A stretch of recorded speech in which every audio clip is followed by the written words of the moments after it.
What is up, guys? Rick Cactus here, and today, the brand new July update, aka patch 1.2.3, has gone live for Destiny 2, and with it has come patch notes detailing all of the changes that this update is bringing. We're going to pour over those and talk about all of the things you need to know to be prepared to play with this new update in Destiny 2.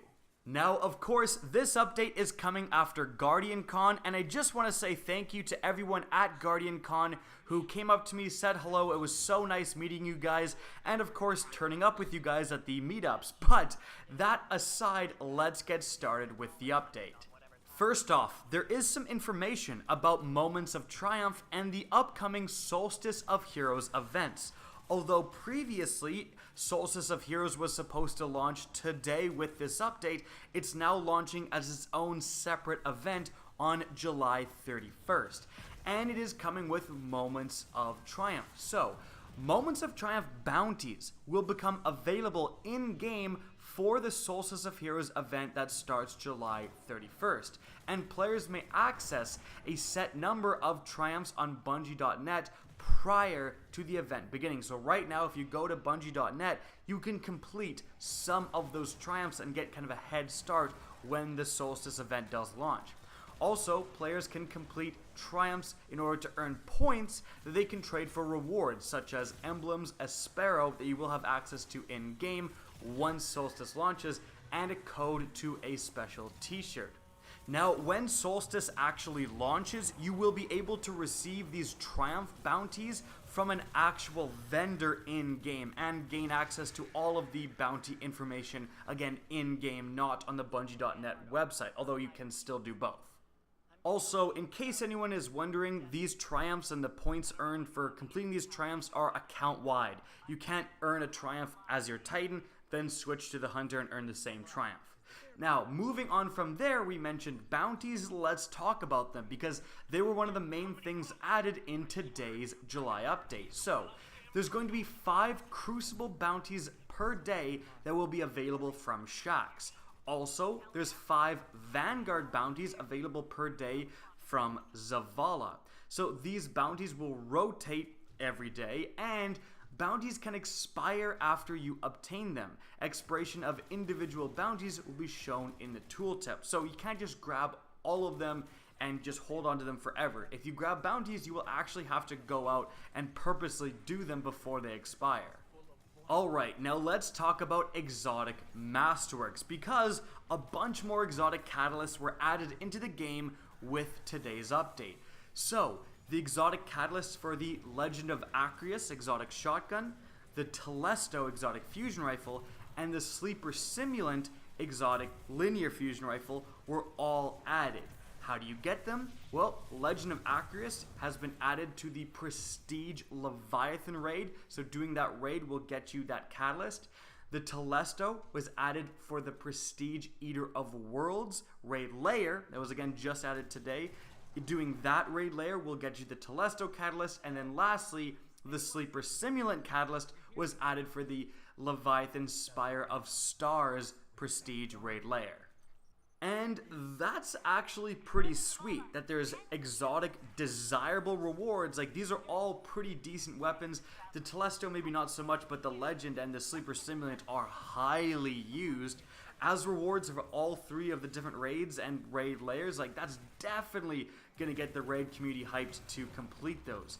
But there's actually some more information about exotic catalysts. So, exotic catalysts from Heroic Strikes now have a slightly higher drop chance. So if your catalyst says that you acquire it for killing enemies in the hardest of strikes, now doing Heroic Strikes, you have a better chance to get that. I'm looking at you, Merciless.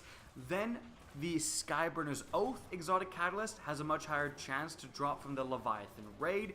And lastly, the catalyst for the Sturm exotic hand cannon has now been added, and you can get it for defeating enemies on Nessus. Moving on from there, we have some miscellaneous quality of life improvements. So, Escalation Protocol weapons are easier to obtain because the more times you do them, the better your chance gets. Like, every time you do Escalation Protocol, your chance to get those weapons increase. Moving on, once you get a Mercury Forge weapon, it will become available to purchase from Brother Vance directly, so feel free to delete them and then get them back whenever you want. Momentum has been removed from Heroic Adventures.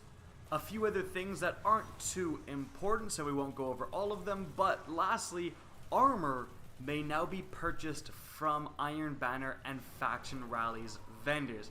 Especially Faction Rallies, that's absolutely huge. Like, you want to be wearing all, Dead Orbit armor if you're going for Dead Orbit ranks, because it makes it so much easier to get renown. You get 4 for doing a heroic public event rather than 3. So, that's going to make the last Faction Rally much easier to get to rank 50. It's just going to make the grinding much easier overall.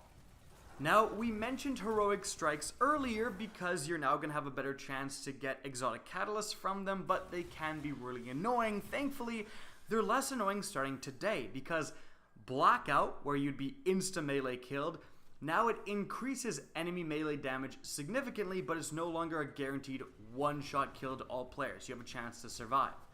Also, for the Glass modifier, they slightly reduced the health and shield penalty, so it's not as punishing. For the Grounded modifier, they significantly reduced incoming damage when you are airborne to account for odd geometry that Guardians may not have control over. So, that's actually pretty big. Like, heroic strikes are fun to do, they're challenging, but they can often be way too annoying and not worth the reward. Actually increasing the reward and then making them a little bit more doable is actually pretty sweet for the game. Now, moving on from there, we have sandbox changes, and undoubtedly the biggest sandbox change was the addition of 9 buffed armor pieces. So, 9 armor pieces, 3 for each of the different classes, have been significantly buffed, and this is akin to the previous exotic armor patch we had in a different update. And just like the last one, these ones have been buffed significantly. However, Bungie actually released all the changes and why they're doing these changes, which actually wasn't included in these patch notes previously. So I did a video covering all of these, so I'm sure a lot of you guys already know these changes. If you don't, a video is linked above right now. Check that out. It'll give you all the information you need. But just quickly, in case you forgot or you want to check in game, these are the exotic armor pieces being buffed. For the Hunter, we have the Lucky Raspberry exotic chest piece. We have the Stompies exotic leg armor. We have the Young Ahamkara's Spine exotic gauntlets. And then for the Titan, we have the ACD/Zero Feedback Fence exotic gauntlets. We have the Doomfang Pauldrons exotic gauntlets. And then we have the Dune Marchers exotic leg armor. Lastly, for the Warlock, we have the Crown of Tempest exotic helmet. We have the Karnstein Armlets exotic gauntlets. And then we have the Starfire Protocol exotic chest piece. Again, check out that video or check them in game. Some of them are pretty ballin' now. Moving on from there, we have some random weapon buffs. So firstly, it says that they fixed the rapid fire frame intrinsic perk on the Basilisk, the Dead Orbit reward shotgun from the first faction rally. That's really interesting because that weapon, I think it didn't have full auto when the other weapons in its category did, so it just got a lot better. If you have it, definitely check it out.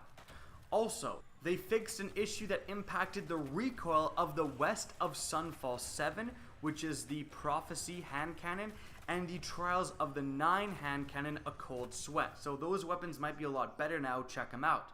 Lastly, they actually increased the number of rounds granted to the Crimson exotic hand cannon on respawn. That weapon is actually seeing more and more play. I really enjoy using it in PvE especially, so it just got a straight buff. Maybe check it out. Moving on from there, we have some raid information about the new Prestige raid layers. So, each week there is a curated weapon suite and a global activity modifier for Spire of Stars and Eater of Worlds. So they won't actually have different loadout requirements or different modifiers. The weapon set and modifier will be the same for both activities, like I said. So the Prestige Eater of Worlds will become available at 11 AM Pacific on July 17th today, and the Spire of Stars at 10 AM Pacific tomorrow, July 18th.